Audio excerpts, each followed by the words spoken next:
In the first part of this lesson, I want to discuss how we might approximate the area underneath the curve of a graph of the function that is enclosed by the x-axis over some kind of closed interval from a to b. Now, depending on the type of function that we have, this could be a really easy or a little bit more of a complex problem. For example, if we had a function such as, let's say, well, let's actually make that a little bit better. Suppose we had a function like this, and we were approximating this from a to b in this interval here. Well, approximating this area here would actually be pretty straightforward because we see that the shape is a triangle. And so we could just multiply 1/2 the base, which in this case would be b minus a times the height. And that would just be the output of the function at whatever b value we're getting. So we would say that this point right here, f of b, would represent the height of this triangle. That would be okay. Now suppose instead we had something like a rectangle, for example, right? If suppose we had a constant function and we were approximating from a to b here, something like this also would be pretty straightforward to approximate because in this case, we would see that the area underneath the curve would just be that of a rectangle, and so we could just multiply the base times the height. And even if we had something a little bit more difficult, like a semicircle, for example, or a trapezoid, where we had something like this from A to B, right? These are all geometric figures that we know the area formulas for.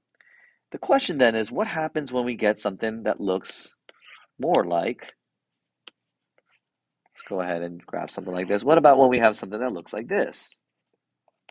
How would we approximate this area underneath the curve? Well, the key idea here as we approach something like this, since this isn't a geometric shape that we have an exact formula for, is that we want to partition the interval from A to B into a bunch of what we call subintervals. And in each of these subintervals, we are going to use a geometric shape that we do know the formula for to actually approximate this. So in this previous example here, I might say, let's break this up into, for example, 4 subintervals here and try my best to approximate this area using rectangles. Now, when we add up the sum of all of the areas of these rectangles, this is what's known as a Riemann sum. It's what's known as a Riemann sum. And there are a couple of ways that we can actually set up a Riemann sum. And I want to go through a few of the different types of approximations here. First off, there's what's called a left-handed Riemann sum. And so I just want to quickly draw this. Suppose you had a curve that looks like this. A left-handed Riemann sum is when the left corners of your rectangles are intercepting the function. The left corners of your rectangles are intercepting the function. So something that looks like this here. And if I can try to draw this as best as I can, this would be an example of a left-handed Riemann sum. Well, what about a right-handed Riemann sum? Well, you could probably figure this out. If we have the same curve here, this time a right-handed Riemann sum is where the right corners are intercepting the function. So something like this here. Okay? So two different approaches for setting up a Riemann sum, and it's just a left versus right-handed Riemann sum here. What about something like a midpoint approximation?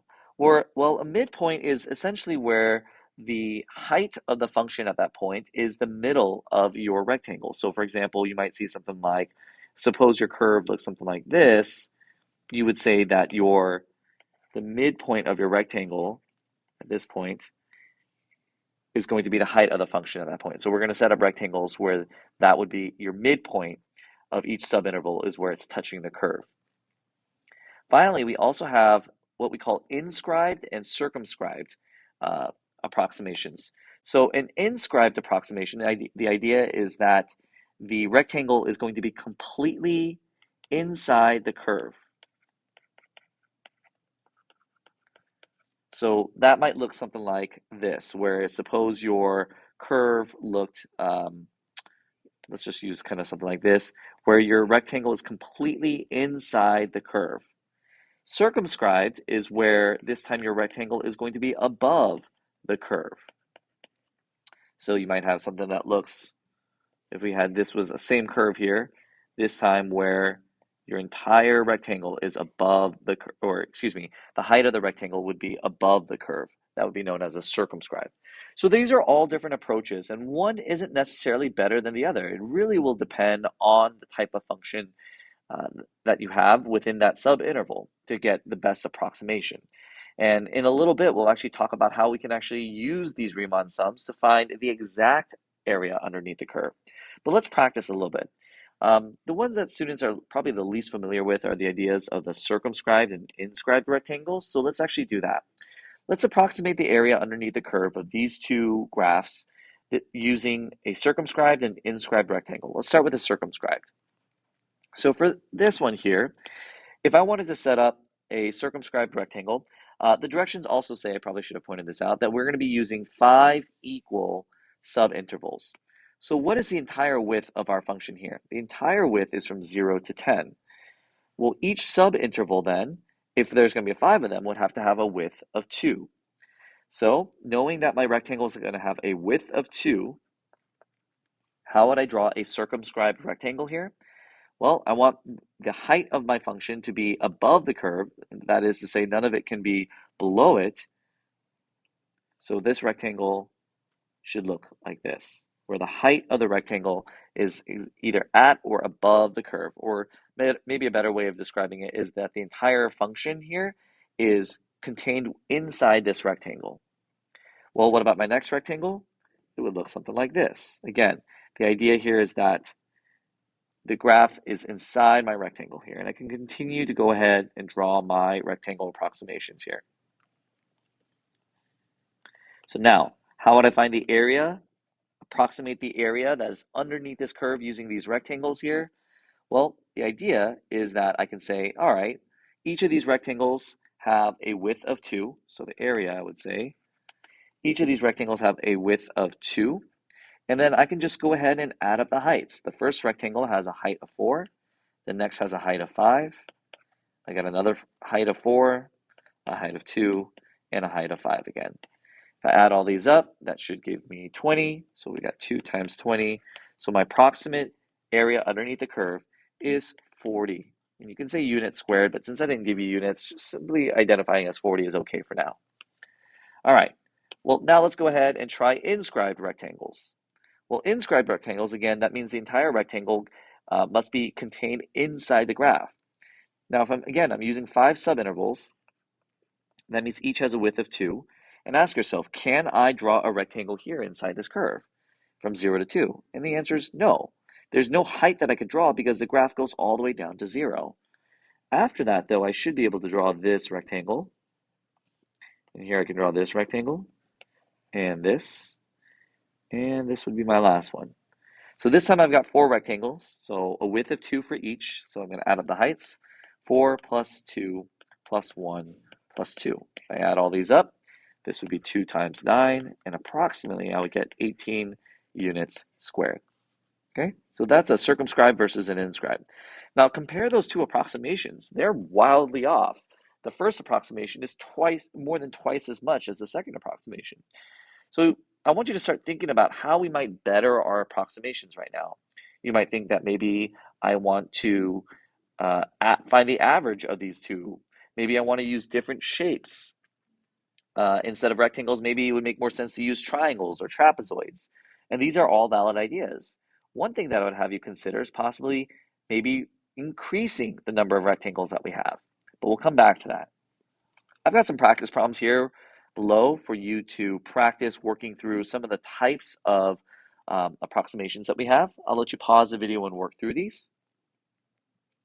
All right, so for the first one here, if I'm going to be using right-handed Riemann sums, or right-handed rectangle approximations, I would need my calculator to find the exact heights of these rectangles. So I could see here that these x values, this is going to be 1/2, this is 1, and this is 3/2. And in fact, I'm going to be using these again, so I'm just going to go ahead and copy and paste these here.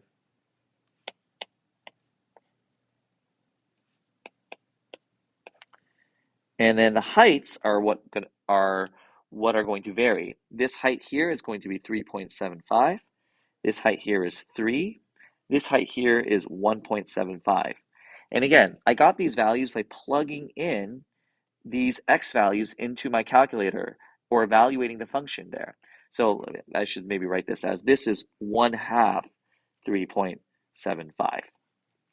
So once I have those approximations, I can say, all right, with each of these rectangles, I'm going to have my area is going to be approximately a width of 1/2, because area is always width times height or width times length, times the height of all of these rectangles. So 3.75 plus 3 plus 1.75 plus, what was the last one? Oh, no, there's just 3 of them. So add all these up, and I should get approximately 4.25 units squared. Now, if I repeat the process for left-handed rectangles, this time I'm going to get heights of 4, 3.75, 3, 1.75. And if I repeat a similar process here, a height of 1/2 times 4 plus 3.75 plus 3 plus 1.75, this is going to come out to a little more, 6.25 units squared. And that makes sense. This does appear to be what we would think as an over approximation of the actual area underneath the curve. Whereas in the first problem, this clearly looks like it's going to be an under approximation. We have all this empty space here that is not being accounted for. We're just approximating right now. Well, what about for the third one, if I wanted to use midpoint rectangles? So again, what that means for each of these is that the height of my rectangle should be such that the midpoint of my rectangle is going to be intersecting the curve. So that is to say, I want to evaluate the function at the midpoint between 0 and 1/2, which in this case was going to be 1/4. So that should give me a height of 3.9375. So I'm going to rinse and repeat this process. So pardon the bell. So I'm going to do something like this here. So this is going to be 3.4375. This one is going to be right around there. This is, sorry about that. That wasn't 1, that was 3/4. This one right here is going to be 1 1/4, 2.4375. And this last one, actually, I forgot to draw this one here. This is going to give you a height of, I'll just write the height here, 0.9375. And the area, if we do 1/2 times all of these heights here, which for the sake of time, I'll just say the sum of the heights, will come out to approximately 5.375. Okay. And finally, for the last one, I'm going to draw some trapezoid approximations here. And the trapezoid is going to work a little bit like this, where I can draw pretty much a diagonal line going straight down. And this last one, this trapezoid, is effectively a triangle here. If you recall the area of a trapezoid formula, we would say that if this is our base of each of our trapezoids, and this is my height 1 and it's my height 2, it's effectively the average of the heights, so height 1 plus height 2 divided by 2, so it's the average of the heights times the base. That's what's going to give us the area of each one of these trapezoids. If that is the case, if you approximated these values here, which we should get 3.75, 3, and 1.75, this should work out to approximately 5.25 units squared. In the next lesson, we will talk about how we can better these approximations and how it links up with something called the definite integral.